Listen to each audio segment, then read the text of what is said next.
সুপ্রিয় দর্শক, আসসালামু আলাইকুম। মুক্তিযুদ্ধ বিষয়ক মন্ত্রণালয়ের মাননীয় প্রতিমন্ত্রী ইশরাক হোসেন তিনি একটি কথা আজকে বলেছেন, যা গণমাধ্যমে ব্যাপকভাবে ভাইরাল হয়েছে। চলুন কি বলেছেন একটু শুনে নিই, তারপরে বিস্তারিত একটি কথা বলি।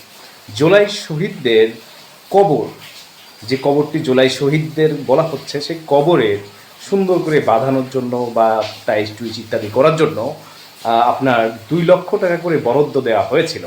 তিনি বলছেন, জুলাই শহীদদের কবর পাকা করতে যে 2 লক্ষ টাকা করে বরাদ্দ দেওয়া হয়েছিল, সেই টাকা আমি গিয়ে দেখি কবরের কোনো চিহ্ন নাই, তারা কবরের টাকা মেরে খেয়েছে।